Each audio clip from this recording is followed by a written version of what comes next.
ಈ 5 ಗ್ಯಾರಂಟಿ ನಿಲ್ಸೋಕ್ಕಾಗಲ್ಲ. ಯಾರು ಕೆಲಸ ಇಲ್ವಲ್ಲ ಗುರು, ಕೆಲಸ ಇಲ್ವಲ್ಲ, ಮಾಡಲಿ ಬಿಡು ಗುರು, ಏನು ಮಾಡೋಕ್ಕಾಗತ್ತೆ? ಅದು ಯಾವುದು ನನಗೆ ಗೊತ್ತಿದ್ದಂಗೆ ಯಾವುದೂ ಇಲ್ಲ ಈಗ ಸದ್ಯಕ್ಕೆ. ಅದನ್ನೇನಿದ್ರೂ ಹೈಕಮಾಂಡ್ ಇದೆ, ಮುಖ್ಯಮಂತ್ರಿ ಇದ್ದಾರೆ, ಪಕ್ಷದ ಅಧ್ಯಕ್ಷರಿದ್ದಾರೆ, ಅವ್ರಿಗೆ ಬಿಟ್ಟಂಥದ್ದು. ಅವ್ರ ಹತ್ರನೇ ನರೇಂದ್ರ ಸ್ವಾಮಿಯವರ ಅಸಮಾಧಾನನೇ ಬೇರೆ, ಮುಖ್ಯಮಂತ್ರಿ ಅಥವಾ ಇನ್ನೊಂದು ಬದಲಾವಣೆನೇ ಬೇರೆ. ನರೇಂದ್ರ ಸ್ವಾಮಿಯವರು ನಾನು ಮಂತ್ರಿ ಆಗಬೇಕು ಅಂತ ಬಿಡಿದ್ರೆ ಅದಕ್ಕೆ ನಮ್ಮ ಎಲ್ಲ ಜಿಲ್ಲೆಯ ಶಾಸಕರು ಸಹ ಅದಕ್ಕೆ ಬೆಂಬಲವಾಗಿ ನಿಂತಿದ್ದೀವಿ. ಅವ್ರು ಮಾಡಬೇಕು ಅನ್ನೋದ್ರ ಬಗ್ಗೆ ನಮ್ಮೆಲ್ಲರ ಅಭಿಪ್ರಾಯ ಇದೆ. ಅದು ಸಪ್ರೇಟು. ಮಂತ್ರಿಮಂಡಲ ರೀಶಫಲ್ ಮಾಡೋದು, ಖಾತೆ ಬದಲಾವಣೆ ಮಾಡೋದು ಅದು ಮುಖ್ಯಮಂತ್ರಿಯವರು ಬಿಟ್ಟು ವಿಚಾರ. ಮುಖ್ಯಮಂತ್ರಿಯವರು ಹೈಕಮಾಂಡ್ ಜೊತೆ ಮಾತನಾಡಿ ಆ ತೀರ್ಮಾನವನ್ನು ತಗೋತಾರೆ. ಹೌದ್ರಿ, ಆಗಬೇಕು ಅಂತ ಹೇಳಿದ್ದಾರೆ. ರೀಶಫಲು ಅಥವಾ ಖಾತೆ ಬದಲಾವಣೆ ಆಗಬೇಕು, ಆಗೋದು ಸೂಕ್ತ ಅಂತ ಹೇಳಿದ್ದಾರೆ. ಅವರು ಒಬ್ಬರು ಹಿರಿಯ ಸಚಿವರು, ಅವ್ರ ಅಭಿಪ್ರಾಯ ಹೇಳಿದ್ದಾರೆ. ಆದರೆ ಆ ಮಾಡೋ ಅಧಿಕಾರ ಎಲ್ಲ ಮಾನ್ಯ ಮುಖ್ಯಮಂತ್ರಿಗಳಿಗೆ. ಮುಖ್ಯಮಂತ್ರಿಗಳು ಪಕ್ಷದ ಹೈಕಮಾಂಡ್ ಜೊತೆ ಚರ್ಚೆ ಮಾಡ್ತಕ್ಕಂಥದ್ದು ನಮ್ಮಲ್ಲಿ ಪರಿಪಾಠ. ಹಂಗಾರೆ ನಾನು ರವಿನೂ ಊಟ ಮಾಡಿದ್ರೆ ಅದಕ್ಕೂ ಒಂದು ರಾಜಕೀಯ ಬಣ್ಣ ಕಟ್ಟಿದ್ರೆ ನಾವೇನು ಮಾಡೋಕ್ಕಾಗತ್ತೆ? ನೋಡಿರಿ, ಮುಖ್ಯಮಂತ್ರಿಗಳು ನಮ್ಮ ಮನೆಗೂ ಬಂದು ಊಟ ಮಾಡಿದ್ದಾರೆ. ಬೇರೆ ಯಾರೋ ಶಾಸಕರು, ನಮ್ಮ ಪಕ್ಷದ ಲೀಡ್ರು, ಮಂತ್ರಿಗಳು ಕರೆದ್ರೂ ಹೋಗ್ತಾರೆ.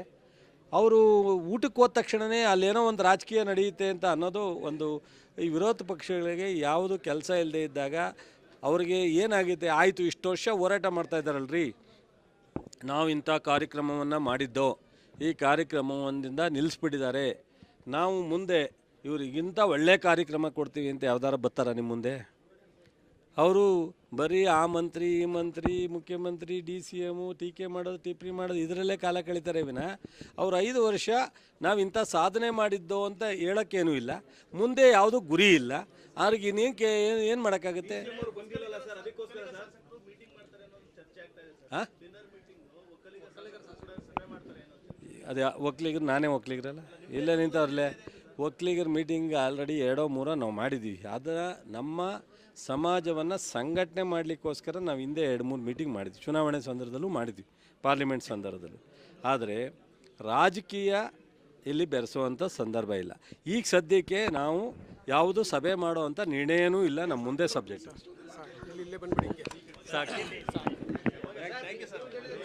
ರೋಡಲ್ಲಿ ಒಂದು ಪೊಲೀಸ್ ಸ್ಟೇಷನ್ ಕಟ್ಟಡ ಇನಾಗ್ರೇಷನ್ಗೆ ಭಾಳ ದಿವಸದಿಂದ ಮಾಡಬೇಕಾಗಿತ್ತು. ರವಿಯವರು ಅನೇಕ ಕಾರಣದಲ್ಲಿ ಮುಂದೂಡ್ಕೊಂಡು ಬಂದಿದ್ದರು. ಕೊನೆಗೀಗ ಅಂತಿಮವಾಗಿ ನಮ್ಮ ಗೃಹ ಮಂತ್ರಿಯವ್ರನ್ನ 2-3 ಬಾರಿ ಆಹ್ವಾನ ಮಾಡಿದರು.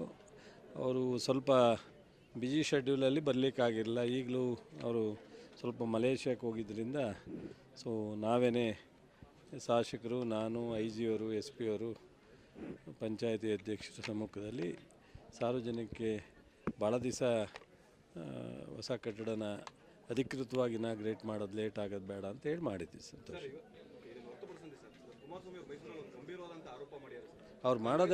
ಅವ್ರು ಮಾಡೋದೆಲ್ಲ ಗಂಭೀರ, ಯಾವ್ದು ಗಂಭೀರ ಅಲ್ಲ ಅಂತ ನಾನು ಹೇಳಿದ್ದೀನಿ ರೀ. ಅವರು ಚಪಲಕ್ಕೆ ಮಾತಾಡ್ತಾರೆ. ಅವರಿಗೆ ಉತ್ತರ ನನಗೆ ಯಾವಾಗ ಹೆಮ್ಮೆ ಅನ್ನಿಸ್ತದೆ ಅಂದರೆ, ಮಾಜಿ ಮುಖ್ಯಮಂತ್ರಿಗಳು, ಕೇಂದ್ರ ಸಚಿವರು ಮಾತನಾಡಿದ್ರೆ ನಾವು ಉತ್ತರ ಕೊಡೋಕ್ಕೆ ತಡ್ಕಾಡಬೇಕು. ಭಾಳ ಕಷ್ಟಪಟ್ಟು ನಿಮ್ಮಂತರ ಸಜೆಷನ್ ತೊಗೊಂಡು ಉತ್ತರ ಕೊಡಬೇಕು. ಆ ಥರ ಅವರು ಪ್ರಶ್ನೆನ ಕಾಮೆಂಟ್ ಮಾಡಿದ್ರೆ ನನಗೂ ಖುಷಿ ಆಗುತ್ತೆ. ಲೀಡ್ರ ವಿಚಾರದಲ್ಲಿ ಮಾತನಾಡಲಿಕ್ಕೆ ಅವರು ಬಾಯಿ ಚಪ್ಪಲಿಕ್ಕೆ ಮಾತಾಡ್ತಾರೆ ಅನ್ನೋ ರೀತಿಯಲ್ಲಿ ಮಾತನಾಡ್ತಾರೆ. ನನಗೆ ಅದಕ್ಕೆಲ್ಲ ಉತ್ತರ ಕೊಡಬೇಕು ಅಂತ ಅನಿಸಲ್ಲ. ಆಮೇಲೆ ಸರ್ಕಾರ 60% ಆಗಿದ್ದರೆ ಇವತ್ತು ಪ್ರಜಾಪ್ರಭುತ್ವದ ವ್ಯವಸ್ಥೆಯಲ್ಲಿ ಜನರ ತೀರ್ಮಾನನೇ ಅಂತಿಮ. ಅದಕ್ಕೆ ಒಪ್ತಾರಾ ಇಲ್ವಾ ಕೇಳಿ ಅವ್ರನ್ನ. ಕುಮಾರಸ್ವಾಮಿ ಅವರಿಗೆ ಜನರ ತೀರ್ಮಾನ ಏನು ಕೊಡ್ತಾರೆ ಅದೇ ಅಂತಿಮ. ನಮ್ಮ ದೇಶದಲ್ಲಿ ಗಾಂಧೀಜಿಯವರು, ಅವತ್ತಿನ ಕಾಲದ ಸರ್ಕಾರ, ನೆಹರು ಅವರು, ಅಂಬೇಡ್ಕರ್ ಅವರು ಸಂವಿಧಾನ ಮತ್ತು ಡೆಮಾಕ್ರಸಿನಲ್ಲಿ ನಮಗೆ ವ್ಯವಸ್ಥೆಯಲ್ಲಿ ನಮಗೆಲ್ಲ ನಂಬಿಕೆ ಇರ್ತಕ್ಕಂಥದ್ದು. ಅದಕ್ಕೆ ನಂಬಿಕೆ ಇರೋದಾದರೆ ಅವರು ಈ ಕಳೆದ 2 ತಿಂಗಳಿಂದ ನಡೆದಂಥ ಉಪಚುನಾವಣೆ ಚನ್ನಪಟ್ಟಣ, ಸಂಡೂರು, ಸಿಗ್ಗಾವಿ, ಒಂದು ನಮ್ಮ ಶಾಸಕರಿದ್ದರು, ಒಂದು BJP ಶಾಸಕರಿದ್ದರು, ಒಂದು JDS ಶಾಸಕರು. ನಮ್ಮ ಮಾಧ್ಯಮ ಸ್ನೇಹಿತರು ಮತ್ತು ಕೆಲವು ಸರ್ವೆ ಏಜೆನ್ಸಿಗಳು ಎಲ್ಲವೂ ಸಹ ನಿಮಗೆ ಗೊತ್ತಿದ್ದಂಗೆ 3 ಪಕ್ಷಕ್ಕೆ ಒಂದೊಂದು ಸೀಟ್ ಸಿಗುತ್ತೆ ಅನ್ನೋದನ್ನು ಪ್ರಿಡಿಕ್ಟ್ ಮಾಡಿದರು. ನಮಗೂ ಕನ್ಫ್ಯೂಸ್ ಮಾಡಿ ನಾವೇ ಸೋಲ್ತೀವೇನೋ ಅನ್ನೋ ಒಂದು ಪರಿಸ್ಥಿತಿ ನಾವೇ ಒಪ್ಕೊಳ್ಳೋ ಅಂಥ ಒಂದು ಮಟ್ಟಕ್ಕೆ ನಿರ್ಮಾಣವಾಗಿತ್ತು. ಸೊ 25,000 10,000 ಮೇಲ್ಗಡೆ ಅವೆರಡು ಕ್ಷೇತ್ರಗಳು ಗೆದ್ದ ಮೇಲೆ ಇದನ್ನು ಅವರ ಹೇಳಿಕೆ ಚಪಲ ಅನ್ನೋದು ಅಥವಾ ಸರ್ಕಾರದ ಬಗ್ಗೆ ಜನರಿಗೆ ವಿಶ್ವಾಸ ಕಳ್ಕೊಂಡಿದೆ ಅನ್ನೋದು ಅವರು ಅದನ್ನು ಹೇಳಬೇಕು. ಸುಮ್ಮನೆ ಲೋಕಸಭಾ ಸದಸ್ಯರಿದ್ದಾರೆ, ಮಂಡ್ಯದಲ್ಲಿ ಕೇಂದ್ರದ ಸಚಿವರಾಗಿದ್ದಾರೆ, ಅವರ ಗೌರವಕ್ಕೆ ತಕ್ಕಂತೆ ಮಾತಾಡಿದ್ರೆ ನನಗೂ ಸಹ ಖುಷಿ ಕೊಡುತ್ತೆ. ನಾನು ಸಹ ಅವ್ರ ಜೊತೆಯಲ್ಲಿ ಮಾತನಾಡೋದಕ್ಕೆ, ರಿಯಾಕ್ಷನ್ ಮಾಡೋದಕ್ಕೆ ಒಂದು ಸ್ವಲ್ಪ ನಮಗೂ ಹೆಮ್ಮೆ ಅನ್ನಿಸುತ್ತೆ.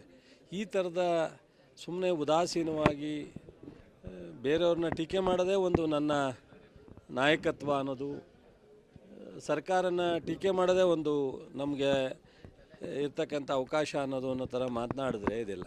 ಮೊನ್ನೆ ನನಗೆ ಕಾರ್ ಕೊಟ್ಟಿಲ್ಲ ಅಂತ ಹೇಳಿದ್ದಾರೆ.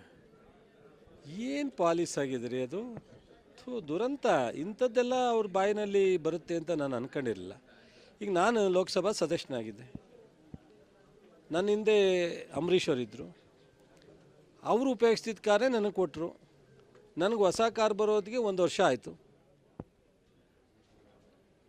ನನಗೆ ಹೊಸ ಕಾರ್ ಬರೋದಕ್ಕೆ 1 ವರ್ಷ ಆಯಿತು. ಈಗ ನಾನು ಮಂತ್ರಿ ಆದೆ, ನಮ್ಮದೇ ಸರ್ಕಾರ, ನಮ್ಮವರೇ ಮುಖ್ಯಮಂತ್ರಿ. ನಾನು ಹಿಂದಿನ ಸರ್ಕಾರದ ಮಂತ್ರಿಗಳು ಉಪಯೋಗಿಸ್ತಿದ್ದ ಕಾರೇ ನಾವೆಲ್ಲ ಉಪಯೋಗಿಸ್ತಿದ್ದೋ. ಬಹುಶಃ ಒಂದು 2-3 ಜನ ಬಿಟ್ಟರೆ ಎಲ್ಲರೂ ಅದೇ ಕಾರ್ ಉಪಯೋಗಿಸ್ತಿದ್ದೋ. 34 ಜನದಲ್ಲಿ 30 ಜನ ಹಳೆ ಕಾರನ್ನೇ ಉಪಯೋಗಿಸ್ತಿದ್ದೋ. ಎಲ್ಲಿವರೆಗೆ? 6 ತಿಂಗಳು 1 ವರ್ಷದವರೆಗೂ. ಅದಕ್ಕೆ ಸ್ಕ್ರ್ಯಾಪ್ ಮಾಡಲಿಕ್ಕೆ ಅಥವಾ ಹೊಸ ಕಾರ್ ತಗೊಳ್ಳಿಕ್ಕೆ ಒಂದು ಪ್ರೊಸೀಜರ್ ಇದೆ, ಇಷ್ಟು ಕಿಲೋಮೀಟ್ರ್ ಓಡಬೇಕು ಅಂತಿದೆ. ಅದೆಲ್ಲನೂ ದೂರಿಗೆ ತಳ್ಳಿ ಮಾಡಿದ್ರೂ ಸ್ವಲ್ಪ ಫಾರ್ಮಾಲಿಟೀಸ್ ಇದೆ. ಸರ್ಕಾರದಲ್ಲಿ ಫೈನಾನ್ಸ್ಗೆ ಹೋಗಬೇಕು, ಫೈನಾನ್ಸ್ ಅಲಾಟ್ ಮಾಡಬೇಕು, ಆಮೇಲೆ DPR ಇಂದ ಬುಕ್ ಮಾಡಬೇಕು, ಬರಬೇಕು. ಏನು ದುರಂತನ್ರಿ. ಅದನ್ನೂ ಒಂದು ಪತ್ರಿಕೆಯಲ್ಲಿ ಹೇಳೋದು, ಮೀಡಿಯಾದ ಮುಂದೆ ಹೇಳೋದು ನನಗೆ ಕಾರ್ ಕೊಡ್ತಾಯಿಲ್ಲ ಅಂತ. ಎಲ್ಲ MP ಗಳಿಗೂ ಹೊಸ ಕಾರ್ ಕೊಟ್ಟಿದ್ದಾರೆ, ಎಲ್ಲ ಮಂತ್ರಿಗಳಿಗೂ ಇವರು ಹಳೆ ಕಾರನ್ನು, ಸುಮಲತಾ ಅವರು ಉಪಯೋಗಿಸ್ತಿದ್ದ ಕಾರನ್ನು ನಾನು ಉಪಯೋಗಿಸಲ್ಲ ಅಂದರೆ ಕಾರಣ ಗೊತ್ತಿಲ್ಲ. ಹೊಸ ಕಾರ್ ಬರೋವ್ರಿಗೂ ಉಪಯೋಗಿಸ್ಬೋದಾಯ್ತು. ಸುಮಲತಾ ಕೂತಿರೋ ಕಾರಲ್ಲಿ ನಾನು ಕೂರಲ್ಲ ಅಂತ ನಾನು ಉಪಯೋಗಿಸಲ್ಲ, ನನಗೆ ಅವಶ್ಯಕತೆ ಇಲ್ಲ ಅಂದರೆ ಅದಕ್ಕೆ ನಾನು ಕಾರಣ ಗೊತ್ತಿಲ್ಲ. ಅವರು ಒಬ್ಬ MP ಆಗಿರ್ತಾರೆ ಅಷ್ಟೇ, ಅವ್ರ ಕಾರಲ್ಲ, ಅದು ಸರ್ಕಾರದ ಕಾರು. ಗೊತ್ತಿಲ್ಲ, ಅದು ಅವರೇ ಹೇಳಬೇಕು. ಅದನ್ನು TV ನಲ್ಲಿ ಹೇಳ್ತಾರೆ ಅಂತ ಅಂದರೆ ನನಗೆ ಏನು ಹೇಳಬೇಕು ಅಂತ ನನಗೆ ಗೊತ್ತಾಗಲ್ಲ. ಮತ್ತು ಅವರು ಮಂತ್ರಿ ಆಗಿರೋದ್ರಿಂದ ಲೋಕಸಭಾ ಸದಸ್ಯರಾದರೆ ಲೋಕಸಭಾ ಸದಸ್ಯರಿಗೆ ಅಲಾಟ್ ಮಾಡಿದ ಕಾರೇ ಉಪಯೋಗಿಸ್ಬೇಕು. ಅವ್ರು ಮಂತ್ರಿ ಆಗಿರೋದ್ರಿಂದ ಸೊ ಅವ್ರು ಯಾವುದೇ ರಾಜ್ಯಕ್ಕೆ ಹೋದರೂ ಅಲ್ಲಿಯ DPR ಅವ್ರಿಗೆ ಕಾರ್ ಪ್ರೊವೈಡ್ ಮಾಡುತ್ತೆ. ಅದು ಸರ್ಕಾರದ ಕಾರ್ಯ ಅಲ್ಲ. ಯಾವುದೇ ರಾಜ್ಯಕ್ಕೆ ಹೋದ್ರೂ ಕೇಂದ್ರ ಸರ್ಕಾರ, ಈಗ ನಾನು ಯಾವುದೇ ಜಿಲ್ಲೆಗೆ ಹೋದರೂ ನನಗೊಂದು ಕಾರ್ ಕೊಟ್ಟಿರ್ತಾರೆ ಸರ್ಕಾರ.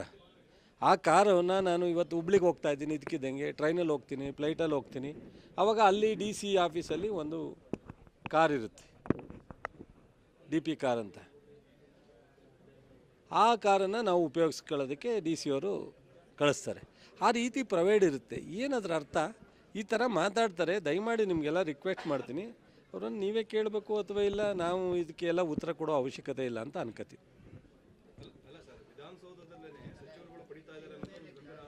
ವಿಚಾರಿಸಿದ್ರೆ ಪಾಪ ಸತ್ಯವಾಗಿ ಹೇಳ್ತೀನಿ ಕೇಳ್ರಿ. ಆ ಹರಿಶ್ಚಂದ್ರ ಹೋದ ಮೇಲೆ, ಹರಿಶ್ಚಂದ್ರ ಮುಗಿದ ಮೇಲೆ ಎಷ್ಟು ವರ್ಷ ಆಗಿದೆ ಅಂತ ನನಗೆ ಕರೆಕ್ಟಾಗಿ ನಿಕ್ಕಿಲ್ಲ. 100 ವರ್ಷ ಆಗಿದೆಯಾ ನನಗೆ ಕರೆಕ್ಟಾಗಿ ನಿಖಿಲವಾಗಿ ಗೊತ್ತಿಲ್ಲದಲ್ಲೇ ಹೇಳೋದು ಬೇಡ.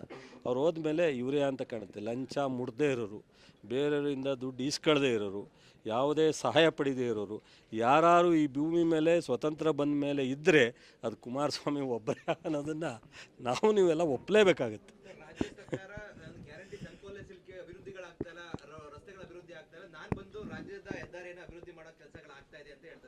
ಯಾವ್ದು ಮಾಡಿದಾರಂತೆ? ಏನ್ರಿ ರೀ ಅದು ನಮ್ಮ ಸರ್ಕಾರ ನಮ್ಮ ಗೌರ್ಮೆಂಟ್ಗೆ ಕೊಡಬೇಕಾದಂಥ ಕೇಂದ್ರ ಸರ್ಕಾರದ ಒಂದು ಕೇಂದ್ರ ಪರಿಷ್ಕೃತ ಯೋಜನೆಯಲ್ಲಿ ಇಷ್ಟು ಪರ್ಸೆಂಟೇಜು ನಮಗೆ ರಸ್ತೆ ಎಲ್ಲ ರಾಜ್ಯಕ್ಕೂ ಕೊಡಬೇಕಾಗಿದೆ. ನಮ್ಮಿಂದ ಹೋಗ್ತಕ್ಕಂಥ ಟ್ಯಾಕ್ಸ್ ಮೂಲಕ ಕೆಲವು ಯೋಜನೆಗಳು ಬರ್ತವೆ. ಅದರಲ್ಲಿ ಬಂದಿರತಕ್ಕಂಥದ್ದು ವಿಶೇಷವಾದ ಏನಾರು ಈಗ ನಾವು ಈ ಶ್ರೀರಂಗಪಟ್ಟಣದಿಂದ ನಮ್ಮ ಹುಣಸೂರಿಗೆ ಹೋಗೋ ರಸ್ತೆನೂ ಮಂಜೂರಾಗಿದೆ, ನ್ಯಾಷನಲ್ ಹೈವೇ. ನಾನು ಮಾಡಿದ್ದು ಅಂದರೆ ಈಗ ಬೆಳ್ಳೂರಿಂದ ನಮ್ಮ ಬೀದರ್ ಶ್ರೀರಂಗಪಟ್ಟಣ ರಸ್ತೆನೂ ಸಹ ನಮ್ಮ ಬೆಳ್ಳೂರು ಹತ್ರ ಮಂಜೂರಾಗಿ ಟೆಂಡರ್ ಆಗಿದೆ. ನನ್ನ ಕಾಲದಿಂದನೂ ಅದು ಮಂಜೂರಿಗೆ ಕಾರಣಾಂತರ ಅದು ಮಧ್ಯ ಚುಂಚನಗಿರಿ ಟು ಬೆಳ್ಳೂರು ಕ್ರಾಸ್ ಒಂದು ಸ್ವಲ್ಪ ಓವರ್ ಬ್ರಿಡ್ಜ್ ಮಾಡಬೇಕು ಅಂತೇಳಿ ನಿಂತಿತ್ತು, ಮಾಡಿದ್ದು ಟೆಂಡರ್ ಮಾಡ್ತಿದ್ದು. ಇವ್ರದ್ದಲ್ಲ ಅದು. ಒಂದು ನಿಮಿಷ ಹೇಳ್ಬಿಡ್ತೀನಿ. NH ಅದುವೇ ಯಾವುದು ಅಲ್ಲಪ್ಪ, ಆ NH ಯೋಜನೆ ಈಗ ಇಲ್ಲೇ NH ಇವ್ರದ್ದೇ ಮಾಡಿದ್ರೆ ನಾನೇ ಪೂಜೆ ಮಾಡಿದ್ವಲ್ಲ, ಅದು ನಮ್ಮ ಕೋಟ. ಕೊಮೇರಳ್ಳಿನಲ್ಲಿ ಮೊನ್ನೆ ಪೂಜೆ ಮಾಡಿದ್ರಲ್ಲ ಇವರು, NH ಕೋಟನೇ ಅಂತಾರ ಕಿಕ್ಕೇರಿನಲ್ಲಿ. ಇವರು ನನಗೆ ಗೊತ್ತಿದ್ದಂಗೆ ತಂದರೆ ನಾನೇ ಅಭಿನಂದನೆ ಸಲ್ಲಿಸ್ತೀನಿ ನಮ್ಮ ಮಂಡ್ಯಕ್ಕೆ. ಈಗ ಮೊನ್ನೆ ನಾವು ನಮ್ಮ ಎಲ್ಲ ನಾಗರಿಕರು, ಸಾಹಿತಿಗಳು, ಕಲಾವಿದರು ನಮಗೆ ಒಂದೆರಡು ಟಾಸ್ಕ್ ಕೊಟ್ಟಿದ್ದರು. ಕಲಾಮಂದಿರ ರಿನೋವೇಷನ್ ಮಾಡಬೇಕು ಮತ್ತು ರೈತ ಭವನ ರೈತ ಭವನ ಮಾಡಬೇಕು ಅಂತ ಹಿಂದೆ ಸಮ್ಮೇಳನ ಅಲ್ಲ ಹಿಂದೆ. ಸೊ ರೈತ ಭವನ ಮಾಡಬೇಕು ಅಂತ ನಾವು ಈಗ ಕಲಾಮಂದಿರ ಮಾಡ್ದೋ. ರೈತ ಸಭಾಂಗಣ ಮಾಡೋದಕ್ಕೆ ಮುಂದಾಗ್ತಿದ್ದಾಗ ಅವರು ನಾನು ಮಾಡ್ತೀವಿ ಅಂತೇಳಿ DC ಲೆಟ್ರ್ ಬರೆದು ಮಾಡಲಿ, ಒಬ್ಬ ಲೋಕಸಭಾ ಸದಸ್ಯರಾಗಿದ್ದಾರೆ ಮಾಡಲಿ ಅಂತ ಬಿಟ್ಟು ಅದನ್ನು ಮಾಡ್ತಾಯಿದ್ದಾರೆ ಅಂತ ಹೇಳಿದ್ರೆ ಅದಕ್ಕೆ ಅರ್ಥ ಇದೆ. ಈಗ ಪ್ರತಿ ರಾಜ್ಯಕ್ಕೆ ಬರಬೇಕಾದಂಥ ನ್ಯಾಷನಲ್ ಹೈವೇ ಮುಖಾಂತರ ಅನುದಾನವನ್ನು ಅದು ರೆಗ್ಯುಲರ್ ಆಗಿ ಬರ್ತಕ್ಕಂಥದ್ದು. ಅದನ್ನು ಒಬ್ಬರು ಲೋಕಸಭಾ ಸದಸ್ಯರಾಗಿ ಎಲ್ಲ ವಿಚಾರದಲ್ಲೂ ಸಹ ಅವ್ರು ಈಗ ನೋಡಿ ಇಲ್ಲೂ ಬೋರ್ಡಲ್ಲಿ ಹಾಕಿದ್ದೀವಿ ಕುಮಾರಸ್ವಾಮಿಯವ್ರನ್ನ. ಪ್ರೋಟೋಕಾಲ್ ಪ್ರಕಾರ ಕುಮಾರಸ್ವಾಮಿಯವರು ಇಲ್ಲಿ ಮಂತ್ರಿ, ಫಸ್ಟು ನಾವು ಇಲ್ಲಿಯ ಲೋಕಸಭಾ ಸದಸ್ಯರು, ಅದಾದಮೇಲೆ ಮಂತ್ರಿ. ಸೊ ನಾವು ಆ ರೀತಿ ಅವರು ಪೂಜೆ ಮಾಡಿದ್ದಾರೆ. ಅದಲ್ಲ, ವಿಶೇಷವಾಗಿ ಹೇಳ್ತಾ ಇದ್ದೀನಿ, ಏನಾದ್ರೂ ವಿಶೇಷವಾಗಿ ಈಗ ಒಂದು ಕೆಲಸ ಮಾಡಲಿ, ಇಲ್ಲಿಂದನೇ ನಿಮ್ಮ ಮುಂದೆನೇ ನಾನು ರಿಕ್ವೆಸ್ಟ್ ಮಾಡ್ತೀನಿ. ನಾನು ಚಾಲೆಂಜು ಮಾಡಲ್ಲ, ಅವ್ರಿಗೆ ಗಡುವು ಕೊಡಲ್ಲ, ರಿಕ್ವೆಸ್ಟ್ ಮಾಡ್ತೀನಿ. ಭಾಳ ಮುಖ್ಯವಾಗಿ ನಮ್ಮ ಜಿಲ್ಲೆಯಲ್ಲಿ ಸ್ಟೇಷನ್ನಿಂದ ಪಾಂಡುಪುರ ಸ್ಟೇಷನ್ನಿಂದ ಚನ್ನರಾಯಪಟ್ಟಣಕ್ಕೆ ನ್ಯಾಷನಲ್ ಹೈವೇ ಕನೆಕ್ಟಿವ್ ರಸ್ತೆ ಅತ್ಯಂತ ಮುಖ್ಯವಾದದ್ದು. ಗೊತ್ತಲ್ಲ ನಿಮಗೂ ಯಾವ ಪರಿಸ್ಥಿತಿ ಇದೆ. ಚಿನಕುಳಿ ಮೂಲಕವಾಗಿ KR ಪೇಟೆ ಮೂಲಕವಾಗಿ ಹೋಗ್ತಕ್ಕಂಥದ್ದು. ಅದನ್ನು ನ್ಯಾಷನಲ್ ಹೈವೇಗೆ ಕನ್ವರ್ಟ್ ಮಾಡ್ತಾರೋ, ವಿಶೇಷ ಅನುದಾನ ತತ್ತಾರೋ ಮಾಡಲಿ, ನಾನೇ ಅವರನ್ನು ಬಾಯಿ ತುಂಬ ಅವರಿಗೆ ಅಭಿನಂದನೆಯನ್ನು ಸಲ್ಲಿಸ್ತೀನಿ. ಒಂದು. ಎರಡನೇದು, ಮೇಲ್ಕೋಟೆ ಬಹಳ ಪ್ರಸಿದ್ಧವಾದಂಥ ದೇವಸ್ಥಾನ, ರಾಮಾಂಜನಾಚಾರ್ಯರು ಪ್ರತಿಷ್ಠಾಪನೆ ಮಾಡಿರ್ತಕ್ಕಂಥ ದೇವಸ್ಥಾನ. ಪ್ರತಿ ವರ್ಷ ವೈರ್ಮಡಿ ನಡೆಯುತ್ತೆ, ಅತ್ಯಂತ ಶ್ರೇಷ್ಠವಾದದ್ದು. ತಿರುಪತಿ ಥರ ಇಲ್ಲೊಂದು ಒಳ್ಳೆಯ ದೇವಸ್ಥಾನ. ಮಂಡ್ಯದಿಂದ ಒಳಲು ಮೂಲಕ KR ಪೇಟೆಗೆ ಮೇಲ್ಕೋಟೆ ಮೂಲಕ ಹೋಗ್ತಕ್ಕಂಥ ರಸ್ತೆ ಎರಡನೇದು. ಮೂರನೇದು, ಮಂಡ್ಯದಿಂದ ಬಸರಾಳ ಮೂಲಕ ನಾಗಮಂಗಲ, ಬಿಂಡನೂಲೆ ಮೂಲಕ ಕದವಳ್ಳಿ NHಗೆ ಸೇರುತ್ತೆ. ಈ ಮೂರು ರಸ್ತೆಯನ್ನು ಅವರು ನ್ಯಾಷನಲ್ ಹೈವೇ ಕೇಂದ್ರ ಸರ್ಕಾರದ ಅನುದಾನದಲ್ಲಿ ತಂದು ಮಾಡಲಿ. ನಾನು ರವಿ ಅವರನ್ನು ಕರೆದು ಸಾಲೋತ್ಸಿ ಸನ್ಮಾನ ಮಾಡ್ತೀವಿ, ವಿಶೇಷ ಅನುದಾನವನ್ನು. ಅದು ಬಿಟ್ಟು ಏನೋ ಕ್ಯಾಶುವಲ್ ಆಗಿ ರೆಗ್ಯುಲರ್ ಆಗಿ ಅಲಾಟೆ ಮಾಡಿದ್ದ ಅನುದಾನದಲ್ಲಿ ನಾವು ಮಾಡ್ದೋ ಇಲ್ಲ. ಇವತ್ತು ಮಂಡ್ಯದಲ್ಲಿ ನಾನು ರವಿಗೆ ಅಭಿನಂದಿಸಬೇಕು. ಎಷ್ಟು ವರ್ಷ ಆಗಿತ್ತು ನಂದಾ ಟ್ಯಾಕಿಸ್ ಹತ್ರ ಇವತ್ತು ರಸ್ತೆ ಮಾಡ್ತಾಯಿದ್ದಾರೆ. ಒಳಗಡೆ ಇವರು ಅಧಿಕಾರದಲ್ಲಿದ್ದಾಗ ನ್ಯಾಷನಲ್ ಹೈವೇ ಎಕ್ಸ್ಪ್ರೆಸ್ ಹೈವೇನಲ್ಲಿ ಪ್ಯಾರಲಲ್ ಆಗಿ ಟೌನ್ನ ಅಭಿವೃದ್ಧಿ ಮಾಡಬೇಕಾಗಿತ್ತು, ಯಾಕೆ ಮಾಡಲಿಲ್ಲ? ನಾವು ಸರ್ಕಾರ ಬಂದಮೇಲೆ ಒತ್ತಡ ತಂದು, ನಿಮಗೆಲ್ಲ ಗೊತ್ತಿದೆ, ಆಕ್ಸಿಡೆಂಟು ಇದೆಲ್ಲ ಹೋರಾಟ ಮಾಡಿ ಗಲಾಟೆ ಮಾಡಿ. ಸೊ ಮದ್ದೂರು ಟೌನ್ನಲ್ಲಿ, ಶ್ರೀರಂಗಪಟ್ಟಣ ಟೌನ್ನಲ್ಲಿ, ಮಂಡ್ಯ ಟೌನ್ನಲ್ಲಿ 150 ಕೋಟಿಗೆ ನಾವು ಗ್ರ್ಯಾಂಟ್ಗೆ ಬರೆದು ಹೋರಾಟ ಮಾಡಿ CM ಭೇಟಿ ಮಾಡಿ ಗಡ್ಕರಿಯವ್ರನ್ನ ತಂದು ಇವತ್ತು ಟೌನ್ ಒಳಗಡೆ ಆಗ್ತಾ ಇರ್ತಕ್ಕಂಥ ರಸ್ತೆ. ಇನ್ನೂ 14 ಕೋಟಿ ವೆಚ್ಚದಲ್ಲಿ ಇವತ್ತು ಇದು ಯಾವುದು ಡಬಲ್ ರೋಡು ಅಲ್ಲೆಲ್ಲ ಟೌನಲ್ಲಿ ಮಾಡ್ತಾಯಿದ್ದಾರೆ. ಸಿಟಿನಲ್ಲಿ 70% ರಸ್ತೆಯನ್ನು ಮಾಡ್ತಾಯಿದ್ದಾರೆ. ಇವತ್ತು 100 ಕೋಟಿ ಇರಿಗೇಷನಲ್ಲಿ ಮಾಡಿದ್ದಾರೆ. ಇವತ್ತು ಅಲ್ಲೆಗೆರೆನಲ್ಲಿ ಬಾಕಿ ನಿಂತಿದ್ದ ರಸ್ತೆನ ಇವತ್ತು ಚಿಕ್ಕಮಂಡ್ಯ ಹತ್ರ ಮುಗಿಸಿದ್ರು, ಅದನ್ನು ಮುಗಿಸ್ತಾ ಇದ್ದಾರೆ. ಮತ್ತು ನಮ್ಮ ವಿವೇಕ್ ತಂದೆಯವರು ಏನೋ ಒಂದು ಇದು ಮಾಡಬೇಕು ಅಂದಾಗ 20 ಕೋಟಿ ನಾವು ನೀರಾವರಿ ಇಲಾಖೆಯಿಂದ ವಿಶೇಷ ಅನುದಾನ ಕೊಡಿಸಿದ್ದೀವಿ. ನೋಡಿ, ಹೇಳಲಿಕ್ಕೆ ಹೋದರೆ ಸಾವಿರಾರು ಕೋಟಿಯನ್ನು ನಾವು ಬರೀ ಗ್ಯಾರಂಟಿಗೆ ಸೀಮಿತ ಆಗಿಲ್ಲ, ಅಭಿವೃದ್ಧಿನೂ ಮಂಡ್ಯದಲ್ಲಿ ನಡೆಯುತ್ತೆ. ಇನ್ನೊಂದು ಸ್ವಲ್ಪ ಈಗ ಘೋಷಣೆ ಆಗಿತ್ತು, ನಮ್ಮ ಕೃಷಿ ವಿಶ್ವವಿದ್ಯಾನಿಲಯ ಮಂಡ್ಯ ಶುಗರ್ ಫ್ಯಾಕ್ಟ್ರಿ ಘೋಷಣೆ ಆಗಿತ್ತು. ಅದನ್ನು ಕ್ಯಾಬಿನೆಟ್ಗೆ ಸದ್ಯದಲ್ಲೇ ತರ್ತಾ ಇದ್ದೀವಿ. ಅಂಥದ್ದು ಯಾವುದಾರು ಇವರು ಮುಖ್ಯಮಂತ್ರಿ ಇದ್ದಾಗ ಮಾಡಲಿಲ್ಲ. ಅಂಥದ್ದು ಯಾವುದಾರು ಕೇಂದ್ರದ ಮಂತ್ರಿಯಾಗಿ ಒಂದಲ್ಲ 10 ಮಾಡಲಿಕ್ಕೆ ಅವಕಾಶ ಇದೆ. ಅವರು ಭಾಳ ಪ್ರಭಾವಿ ಮಂತ್ರಿಗಳು, ಒಂದು ಪಕ್ಷದ ನಾಯಕತ್ವ ಇರ್ತಕ್ಕಂಥವ್ರು. ಮಾಡಲಿ, ನಾನು ಅಭಿನಂದನೆ ಸಲ್ಲಿಸ್ತೀನಿ.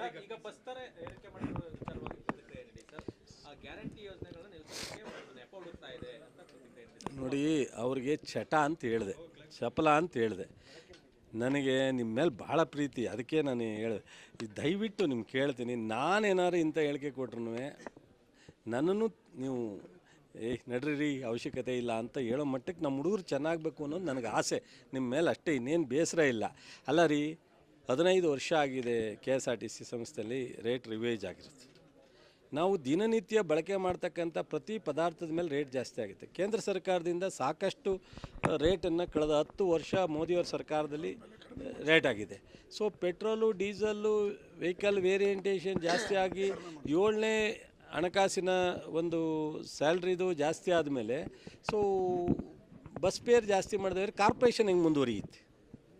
ಮತ್ತು ಪಕ್ಕದ ರಾಜ್ಯಕ್ಕೆ ಕಂಪೇರ್ ಮಾಡಿ ನೀವು ಒಂದು ಹಾಕಿ. ಆಂಧ್ರದಲ್ಲಿ ಏನಿದೆ, ತಮಿಳ್ನಾಡಲ್ಲಿ ಏನಿದೆ, ಕೇರಳದಲ್ಲಿ ಏನಿದೆ, ಪುದುಚೇರಿಲಿ ಏನಿದೆ, ಕರ್ನಾಟಕದಲ್ಲಿ ಏನಿದೆ. ಇವತ್ತು ಸಹ ನಾವು ರೇಟನ್ನು 15% ಜಾಸ್ತಿ ಮಾಡಿದ್ರೂ ಆ ರೇಟ್ಗಿಂತ ಕಡಿಮೆ ಇದೆ. ಸಾರ್ವಜನಿಕರು ಮಹಿಳೆಯರು ಹೇಳ್ತಿರುವಂಥದ್ದು ಸರ್, ಯೋಜನೆ ಒಂದು ಕಡೆ ಫ್ರೀಯಾಗಿ ಕೊಡ್ತಿದ್ದೀರಾ, ಈ ಕಡೆ ರೇಟ್ ಹೈಕ್ ಮಾಡ್ತೀರಾ, ಅದು ಬೇಡ ಮಹಿಳೆಯರಿಗೆ ಫ್ರೀ ಅಲ್ಲ. ರೇಟು ಬ್ರದರ್ ಆಯ್ಕೆ ಮಾಡಿರ್ತಕ್ಕಂಥದ್ದು ಈ ಗ್ಯಾರಂಟಿಗೋಸ್ಕರ ಅಲ್ಲ. ಗ್ಯಾರಂಟಿ ಇಲ್ಲದೇ ಇದ್ರೂ ರೇಟನ್ನು 3 ವರ್ಷಕ್ಕೊಂದ್ಸಲಿ 5 ವರ್ಷಕ್ಕೊಂದ್ಸಲಿ ಮಾಡಲೇಬೇಕಾಗುತ್ತೆ. ಮಾಡದೇ ಇದ್ದರೆ ನಾವೀಗ ರಸ್ತೆ ಮಾಡ್ತೀವಿ, 10 ವರ್ಷದಿಂದ 1 ಕೋಟಿಗೆ ಹಾಕೋ ರಸ್ತೆ ಈಗ 4 ಕೋಟಿ ಆಗುತ್ತೆ. ಇವತ್ತು ಸಂಬಳ 50,000 ಕೊಡ್ತಿದ್ದವ್ರಿಗೆ ಮುಂದಿನ ಹಣಕಾಸಿನ ಇದರಲ್ಲಿ 70,000 ಕೊಡ್ತೀವಿ. ಡೀಸಲ್ಲು ಜಾಸ್ತಿ ಆಗುತ್ತೆ, ಪೆಟ್ರೋಲ್ ಜಾಸ್ತಿ ಆಗುತ್ತೆ, ಬಸ್ ಖರೀದಿ ಜಾಸ್ತಿ ಆಗುತ್ತೆ, ರಿಪೇರೀಸ್ ಜಾಸ್ತಿ ಆಗುತ್ತೆ. ಇದರ ಆಧಾರದ ಮೇಲೆ ರೇಟನ್ನು ಮಾಡ್ತಕ್ಕಂಥದ್ದು. ಈ ಗ್ಯಾರಂಟಿದಲ್ಲ, ಗ್ಯಾರಂಟಿಗೂ ಇದಕ್ಕೂ ಸಂಬಂಧ ಇಲ್ಲ. ಗ್ಯಾರಂಟಿನ ನಿಲ್ಲಿಸು ಬೇಡ ಅನ್ನೋದಕ್ಕೆ ಇವ್ರು ಯಾರು? ಅಪೋಸಿಷನರು ಹೇಳಿದ ಗ್ಯಾರಂಟಿ ಕೊಡ್ತಾಯಿಲ್ಲ. ನಾವು ಸಾರ್ವಜನಿಕರ ಪರಿಸ್ಥಿತಿಯನ್ನು ನೋಡಿ ಇವತ್ತು ನಾವು ಅವರಿಗೆ ಪೂರ್ಣ ಪ್ರಮಾಣದಲ್ಲಿ ಅವರ ಬದುಕಿಗೆ ನಾವು ಸಸ್ಟೈನಬಲ್ ಮಾಡಬೇಕು ಅಂತ ಹೇಳಿ ಕೊಡ್ತಕ್ಕಂಥದ್ದು. ಸಾರ್ವಜನಿಕರ ಒಪಿನಿಯನ್ನು ನಾವು ಈ 5 ಗ್ಯಾರಂಟಿ ಬೇಡ, ನಮಗೆ ಅಭಿವೃದ್ಧಿನೇ ಬೇಕು ಅಂದಾಗ ಆವಾಗ ನಮ್ಮ ಪಕ್ಷ, ನಮ್ಮ ಸರ್ಕಾರ ಯೋಚನೆ ಮಾಡುತ್ತೆ. ಕುಮಾರಸ್ವಾಮಿಯವರು, ನಮ್ಮ ವಿಜೇಂದ್ರ ಅವರು, ಅಶೋಕ್ ಅವರು ಹೇಳೋದಕ್ಕೋಸ್ಕರ ನಾವು ಈ 5 ಗ್ಯಾರಂಟಿ ನಿಲ್ಸೋಕ್ಕಾಗಲ್ಲ. ಯಾರು? ಕೆಲಸ ಇಲ್ವಲ್ಲ ಗುರು, ಕೆಲಸ ಇಲ್ವಲ್ಲ, ಮಾಡಲಿ ಬಿಡುಗರು, ಏನು ಮಾಡೋಕ್ಕಾಗತ್ತೆ? ಅದು ಯಾವುದು ನನಗೆ ಗೊತ್ತಿದ್ದಂಗೆ ಯಾವುದೂ ಇಲ್ಲ ಈಗ ಸದ್ಯಕ್ಕೆ. ಅದನ್ನೇನಿದ್ರೂ ಹೈಕಮಾಂಡ್ ಇದೆ, ಮುಖ್ಯಮಂತ್ರಿ ಇದ್ದಾರೆ, ಪಕ್ಷದ ಅಧ್ಯಕ್ಷರಿದ್ದಾರೆ, ಅವ್ರಿಗೆ ಬಿಟ್ಟಂಥದ್ದು. ಅವ್ರ ಹತ್ರನೇ ನರೇಂದ್ರ ಸ್ವಾಮಿಯವರ ಅಸಮಾಧಾನನೇ ಬೇರೆ, ಮುಖ್ಯಮಂತ್ರಿ ಅಥವಾ ಇನ್ನೊಂದು ಬದಲಾವಣೆನೇ ಬೇರೆ. ನರೇಂದ್ರ ಸ್ವಾಮಿಯವರು ನಾನು ಮಂತ್ರಿ ಆಗಬೇಕು ಅಂತ ಬಿಡಿದ್ರೆ ಅದಕ್ಕೆ ನಮ್ಮ ಎಲ್ಲ ಜಿಲ್ಲೆಯ ಶಾಸಕರು ಸಹ ಅದಕ್ಕೆ ಬೆಂಬಲವಾಗಿ ನಿಂತಿದ್ದೀವಿ. ಅವ್ರು ಮಾಡಬೇಕು ಅನ್ನೋದ್ರ ಬಗ್ಗೆ ನಮ್ಮೆಲ್ಲರ ಅಭಿಪ್ರಾಯ ಇದೆ. ಅದು ಸಪ್ರೇಟು. ಮಂತ್ರಿಮಂಡಲ ರೀಶಫಲ್ ಮಾಡೋದು, ಖಾತೆ ಬದಲಾವಣೆ ಮಾಡೋದು ಅದು ಮುಖ್ಯಮಂತ್ರಿಯವರು ಬಿಟ್ಟು ವಿಚಾರ. ಮುಖ್ಯಮಂತ್ರಿಯವರು ಹೈಕಮಾಂಡ್ ಜೊತೆ ಮಾತನಾಡಿ ಆ ತೀರ್ಮಾನವನ್ನು ತಗೋತಾರೆ. ಹೌದ್ರಿ, ಆಗಬೇಕು ಅಂತ ಹೇಳಿದ್ದಾರೆ. ರೀಶಫಲು ಅಥವಾ ಖಾತೆ ಬದಲಾವಣೆ ಆಗಬೇಕು, ಆಗೋದು ಸೂಕ್ತ ಅಂತ ಹೇಳಿದ್ದಾರೆ. ಅವರು ಒಬ್ಬರು ಹಿರಿಯ ಸಚಿವರು, ಅವ್ರ ಅಭಿಪ್ರಾಯ ಹೇಳಿದ್ದಾರೆ. ಆದರೆ ಆ ಮಾಡೋ ಅಧಿಕಾರ ಎಲ್ಲ ಮಾನ್ಯ ಮುಖ್ಯಮಂತ್ರಿಗಳಿಗೆ. ಮುಖ್ಯಮಂತ್ರಿಗಳು ಪಕ್ಷದ ಹೈಕಮಾಂಡ್ ಜೊತೆ ಚರ್ಚೆ ಮಾಡ್ತಕ್ಕಂಥದ್ದು ನಮ್ಮಲ್ಲಿ ಪರಿಪಾಠ. ಹಂಗಾರೆ ನಾನು ರವಿನೂ ಊಟ ಮಾಡಿದ್ರೆ ಅದಕ್ಕೂ ಒಂದು ರಾಜಕೀಯ ಬಣ್ಣ ಕಟ್ಟಿದ್ರೆ ನಾವೇನು ಮಾಡೋಕ್ಕಾಗತ್ತೆ. ನೋಡಿರಿ, ಮುಖ್ಯಮಂತ್ರಿಗಳು ನಮ್ಮ ಮನೆಗೂ ಬಂದು ಊಟ ಮಾಡಿದ್ದಾರೆ. ಬೇರೆ ಯಾರೋ ಶಾಸಕರು, ನಮ್ಮ ಪಕ್ಷದ ಲೀಡ್ರು, ಮಂತ್ರಿಗಳು ಕರೆದ್ರೂ ಹೋಗ್ತಾರೆ. ಅವರು ಊಟಕ್ಕೆ ಹೋದ ತಕ್ಷಣವೇ ಅಲ್ಲೇನೋ ಒಂದು ರಾಜಕೀಯ ನಡೆಯುತ್ತೆ ಅಂತ ಅನ್ನೋದು ಒಂದು ಈ ವಿರೋಧ ಪಕ್ಷಗಳಿಗೆ ಯಾವುದು ಕೆಲಸ ಇಲ್ಲದೆ ಇದ್ದಾಗ ಅವ್ರಿಗೆ ಏನಾಗುತ್ತೆ, ಆಯಿತು ಇಷ್ಟು ವರ್ಷ ಹೋರಾಟ ಮಾಡ್ತಾ ಇದ್ದಾರಲ್ರಿ, ನಾವು ಇಂಥ ಕಾರ್ಯಕ್ರಮವನ್ನು ಮಾಡಿದ್ದೋ, ಈ ಕಾರ್ಯಕ್ರಮದಿಂದ ನಿಲ್ಲಿಸ್ಬಿಟ್ಟಿದ್ದಾರೆ, ನಾವು ಮುಂದೆ ಇವ್ರಿಗಿಂತ ಒಳ್ಳೆಯ ಕಾರ್ಯಕ್ರಮ ಕೊಡ್ತೀವಿ ಅಂತ ಯಾವ್ದಾರ ಬರ್ತಾರ ನಿಮ್ಮ ಮುಂದೆ? ಅವರು ಬರೀ ಆ ಮಂತ್ರಿ, ಈ ಮಂತ್ರಿ, ಮುಖ್ಯಮಂತ್ರಿ, DCM ಟೀಕೆ ಮಾಡೋದು, ಟಿಪ್ಪಣಿ ಮಾಡೋದು ಇದರಲ್ಲೇ ಕಾಲ ಕಳೀತಾರೆ ವಿನ ಅವ್ರು 5 ವರ್ಷ ನಾವು ಇಂಥ ಸಾಧನೆ ಮಾಡಿದ್ದೋ ಅಂತ ಹೇಳೋಕ್ಕೇನೂ ಇಲ್ಲ, ಮುಂದೆ ಯಾವುದೂ ಗುರಿ ಇಲ್ಲ.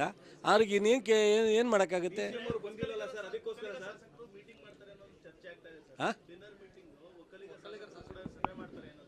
ಅದೇ ಒಕ್ಕಲಿಗರು, ನಾನೇ ಒಕ್ಕಲಿಗರಲ್ಲ, ಇಲ್ಲೇ ನಿಂತವ್ರಲ್ಲೇ ಒಕ್ಕಲಿಗರ ಮೀಟಿಂಗ್ ಆಲ್ರೆಡಿ 2-3 ನಾವು ಮಾಡಿದ್ದೀವಿ. ಅದರ ನಮ್ಮ ಸಮಾಜವನ್ನು ಸಂಘಟನೆ ಮಾಡಲಿಕ್ಕೋಸ್ಕರ ನಾವು ಹಿಂದೆ 2-3 ಮೀಟಿಂಗ್ ಮಾಡಿದ್ವಿ, ಚುನಾವಣೆ ಸಂದರ್ಭದಲ್ಲೂ ಮಾಡಿದ್ವಿ, ಪಾರ್ಲಿಮೆಂಟ್ ಸಂದರ್ಭದಲ್ಲೂ. ಆದರೆ ರಾಜಕೀಯ ಇಲ್ಲಿ ಬೆರೆಸುವಂಥ ಸಂದರ್ಭ ಇಲ್ಲ. ಈಗ ಸದ್ಯಕ್ಕೆ ನಾವು ಯಾವುದು ಸಭೆ ಮಾಡೋ ಅಂಥ ನಿರ್ಣಯನೂ ಇಲ್ಲ ನಮ್ಮ ಮುಂದೆ ಸಬ್ಜೆಕ್ಟ್. ಸಾಕು.